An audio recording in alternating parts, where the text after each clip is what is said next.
ಇದ್ದವರು ಇಂಥ ಸಂದರ್ಭದಲ್ಲಿ ಪ್ರೈಮ್ ಮಿನಿಸ್ಟರ್ಗೆ ಏನಾದ್ರು ಸಲಹೆಗಳನ್ನ ಅಥವಾ ಅವ್ರೇನಾದ್ರು ನಿಮ್ ಕಾಲ್ ಮಾಡಿದಂತದ್ದು ಆ ತರದ ಏನಾದ್ರು ಘಟನೆಗಳು? ಅವ್ರು ಏನ್ ನನಗೆ ಕಾಲ್ ಮಾಡಿಲ್ಲ. ಅವ್ರು ಕಾಲ್ ಮಾಡಬೇಕಾದ ಅವಶ್ಯಕ ಬಿದ್ದರೆ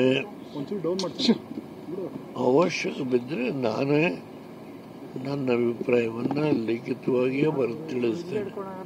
ಹಲವಾರು ಕಾಗದಗಳನ್ನು ನಾನು ಪತ್ರಿಕೆಗೆ ರಿಲೀಸ್ ಮಾಡಲ್ಲ, ಅನೇಕ ವಿಷಯ ಬರೀತೇನೆ. ಯಾವ್ಯಾವ ಸಂದರ್ಭದಲ್ಲಿ ನನ್ನ ಭಾವನೆ ಏನು ಅನ್ನೋದನ್ನು ನಾನು ಪತ್ರದ ಮುಖೇನ ತಿಳಿಸ್ತೇನೆ.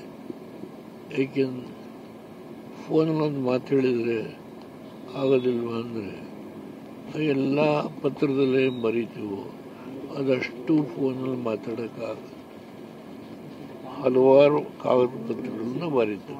2025-26 ಅಡ್ಮಿಷನ್ಸ್ ಓಪನ್ ಆಗಿದೆ. ನಿಮ್ಮ ಸೀಟ್ಗಳನ್ನು ಈಗಲೇ ರಿಸರ್ವ್ ಮಾಡಲು ಕರೆ ಮಾಡಿ 9900072632 ಅಥವಾ visit Saptagiri NPS university Bengaluru. ಮುಂದೂ ಬರೀತೇನೆ. ನನಗೇನು ಅನ್ನಿಸ್ತೋ ಅದನ್ನು ಹೇಳುವಾಗ ಯಾವುದೇ ಮನಸ್ಸಲ್ಲಿ ಆತಂಕ ಇಲ್ಲ. ಅವರ ನನ್ನ ಸಂಬಂಧ ಇವತ್ತು ನಾಳೆ ನಾಡಿದ್ದು ಅನ್ನೋ ಪ್ರಶ್ನೆ ಇಲ್ಲ.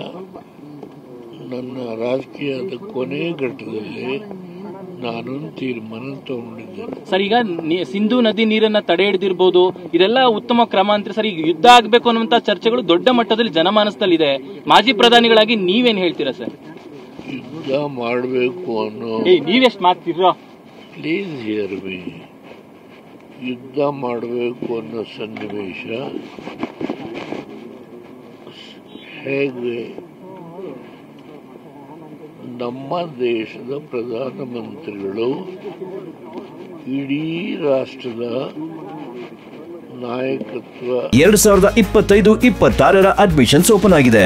ನಿಮ್ಮ ಸೀಟ್ಗಳನ್ನು ಈಗಲೇ ರಿಸರ್ವ್ ಮಾಡಲು ಕರೆ ಮಾಡಿ 9900072632 ಅಥವಾ visit Saptagiri NPS university Bengaluru. ಅಷ್ಟೇ ಅಲ್ಲ, ವಿಶ್ವದಲ್ಲಿ ಅವರಿಗೆ ಗೌರವ ಇದೆ. ವಿಶ್ವದ ರಾಜಕೀಯದ ಅನೇಕ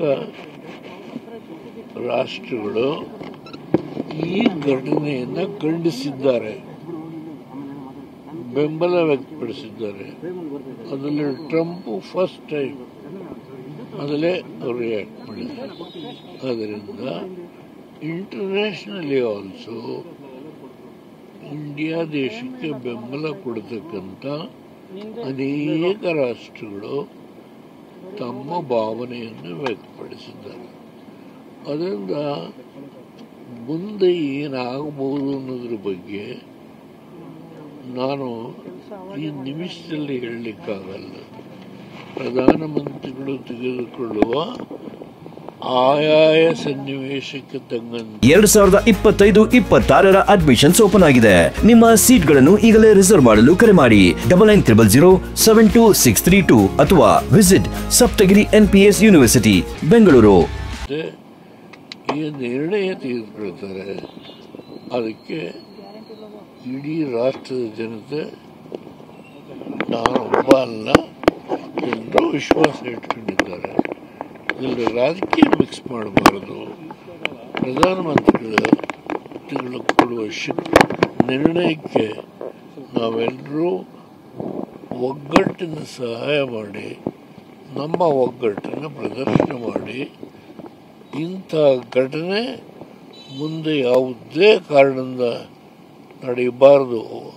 ಅವ್ರು ಯಾರು ಮಾಡಿದ್ದೋ ಅವರನ್ನು ಅಂತಿಮವಾಗಿ ಪತ್ತೆ ಹಚ್ಚಿ ಅವರಿಗೆ ಶಿಕ್ಷೆ ಕೊಡೋವರೆಗೆ ಯಾರ ಹಿಂದಿದ್ದಾರೋ ಅವ್ರಿಗೂ ಕೂಡ ಶಿಕ್ಷೆ ಕೊಡೋದ್ರ ಬಗ್ಗೆ ಪ್ರಧಾನಮಂತ್ರಿಗಳು ಏನು ನಿರ್ಣಯ ತಗೊಳ್ತಾರೆ, ರಕ್ಷಣಾ ಸಚಿವರು, ಗೃಹ ಸಚಿವರು ಏನು ನಿರ್ಣಯ ತೆಗೆದುಕೊಳ್ತಾರೆ, ಇದಕ್ಕೆ ನಾವು ನಮ್ಮ ಪಕ್ಷ ನಾವು ಭದ್ರಾಗಿದ್ದೇವೆ. ನಾನು ಇದಕ್ಕಿಂತ ಹೆಚ್ಚು